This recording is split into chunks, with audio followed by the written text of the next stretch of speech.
The door that never stays shut. The first time the door opened by itself, Marcus thought it was the wind. He had just moved into the old Victorian house on Elm Street 3 days prior, and the place seemed to breathe with drafts that whispered through gaps he hadn't yet discovered.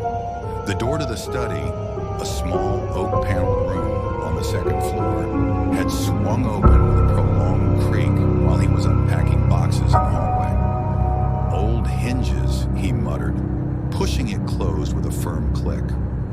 But when it happened again an hour later, and then twice more before midnight, Marcus began to feel the first stirrings of unease. Each time, he would close the door, ensuring the latch caught properly. Each time, within minutes or hours, he would hear that same slow creak and turn to find it standing open, revealing the darkness within. By the end of the first week, he had called a handyman. "Nothing wrong with the door, sir," the man said, testing the hinges in the frame. "Sits perfectly level. Latch works fine. Maybe it's not catching all the way when you close it." Marcus demonstrated, closing it firmly 3 times. The handyman shrugged, collected his fee, and left. The door opened again that night. He tried everything. He adjusted the strike plate, tightened the screws, replaced the hinges entirely. He bought a new doorknob with a more aggressive latch. He even placed a heavy bookend against the base, wedging it shut.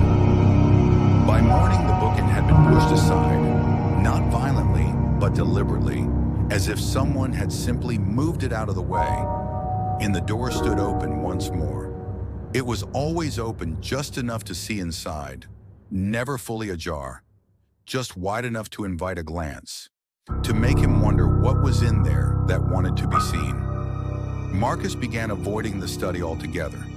He kept the door closed and walked quickly past it. He tried not to listen for the creak, but in the deep silence of the old house, he always heard it. Always at night, always when he was alone. 3 weeks after moving in, he met his neighbor, Mrs. Chen, an elderly woman who had lived on Elm Street for 40 years. "The Whitmore house," she said when he mentioned his address, her expression darkening. "I wondered if anyone would move in again." "Again?" Marcus asked. She hesitated, then invited him in for tea.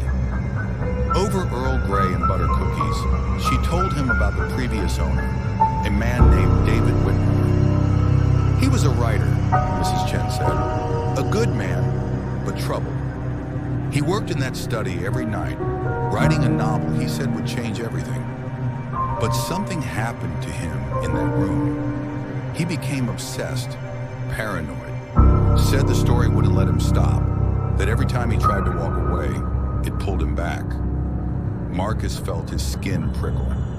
What happened to him? "They found him in the study one morning. Heart attack, the doctor said.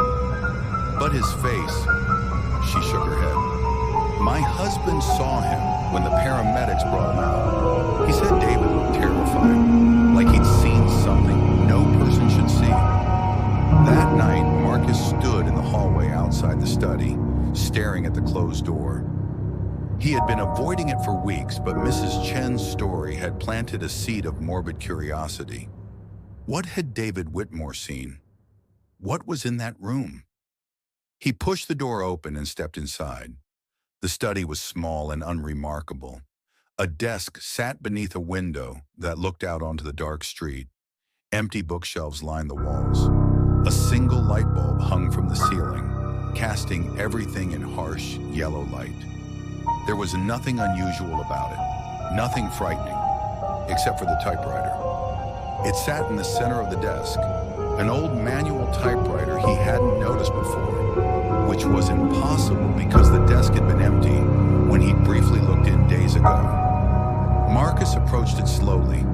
A single sheet of paper was threaded through the roller, and on it, someone had typed a sentence. "The story isn't finished." Marcus's blood ran cold. He hadn't put this here. The house had been empty when he moved in. The estate agent assured him of that. He reached for the paper, intending to pull it free, but stopped when he noticed something else. Below the typewriter on the desk's surface, Dozens of scratches had been carved into the wood. Not random marks, but words, frantic and overlapping. Can't stop, won't let me leave. The story demands an ending. Still writing, always writing. Marcus backed away from the desk, his heart hammering. He should leave. He should walk out of this room and never come back. But as he turned toward the door, it swung shut with a decisive thud. The latch clicked. Marcus grabbed the doorknob and twisted.